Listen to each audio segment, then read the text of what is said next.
नमस्कार बंधुगण केमन आছেন सबाई आशा करी सबाई भालोई आছেন। मंडल ब्लग्स चैनेले आपनादेर सबाइके हैप्पी होली जानिए आज के इन्स्टैंट एकटी डेजार्ट रेसिपि करे देखाबो जेटा এই হোলিতে বন্ধু বান্ধবরা যখন বাড়িতে রং দিতে আসবে তাদেরকে এটি খাওয়ালে তারা যেমন খেয়ে খুশিও হবে তারা আপনার নামও করবে।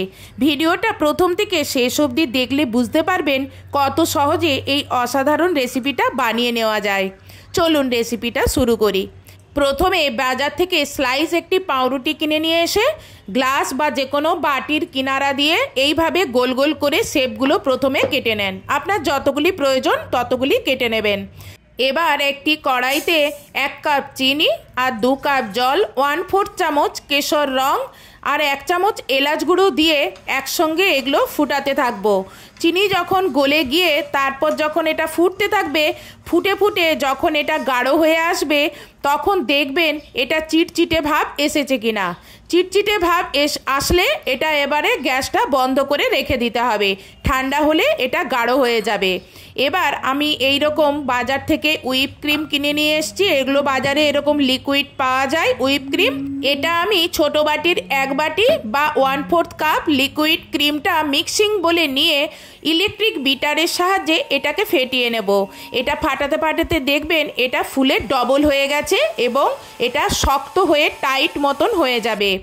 ইলেকট্রিক বিটারটা সরিয়ে রেখে 2 চামচ কাজু গুঁড়ো 2 চামচ আমন্ড গুঁড়ো আর 1 চামচ এলাচ গুঁড়ো দিয়ে আমি ইলেকট্রিক বিটারের সাহায্যেই আবার ফেটিয়ে নিচ্ছি। আপনারা হাতার সাহায্যে মিশিয়ে নিতে পারেন। ব্যাস ক্রিম রেডি। এবার যে গোল গোল করে পাউরুটিগুলো কেটে রেখেছিলাম সেইগুলো এক একটা করে নেবেন আর চামচে করে ক্রিমগুলো তার উপরে ভালো করে একটু মোটা করে লেপে নেবেন। বেশি করে ক্রিমটা দেওয়ার চেষ্টা করবেন। দিয়ে তার উপরে আরেকটা পাউরুটির ঢাকা দিয়ে তারপরে সেটা সরিয়ে রাখুন। এবার আমি আরেকটা আপনাদেরকে করে দেখাচ্ছি। দেখুন মাঝে মাঝে এরকম যদি ফাঁকা থাকে আপনি চামচে করে সেখানে ক্রিমটা ভালো করে ভরে দেবেন। একটু মোটা করেই ক্রিমটা দেওয়ার চেষ্টা করবেন। দিয়ে তার উপরে এরকম পাউরুটি দিয়ে ভালো করে চেপে দেবেন। দিয়ে আর এইভাবে সবগুলো আপনি করে নেবেন। দেখুন এদিকে আমার রসটা কিন্তু ঠান্ডা হয়ে গেছে। ঠান্ডা হয়ে গেলে তারপর এটা ব্যবহার করবেন রসটা, না হলে ক্রিম গলে যাবে। এবার ক্রিম লাগানো পাউরুটিগুলো রসের মধ্যে ভালো করে ডুবিয়ে ডুবিয়ে ভালো করে রস ভরে নেন। দিয়ে তারপরে রসটা একটু কাচিয়ে নিয়ে তারপর ট্রেতে এগুলো তুলে রাখুন। এইভাবে সবগুলো রস ভরে নিয়ে ওপরে ড্রাই ফ্রুটস ডেকোরেশন করে এই হোলিতে বন্ধুবান্ধবরা যখন রং দিতে আসবে তাদের পরিবেশন করুন এবং আপনিও খান। দেখলেন তো কত সহজ এই রেসিপিটা বানানো।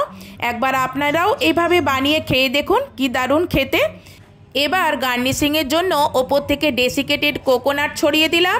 তার উপরে পেস্তা বাদামে ছোট ছোট করে কুচি করে মিডিলে রেখে দিলাম আর একটা করে চেরির টুকরো মিডিলে দিয়ে দিলাম।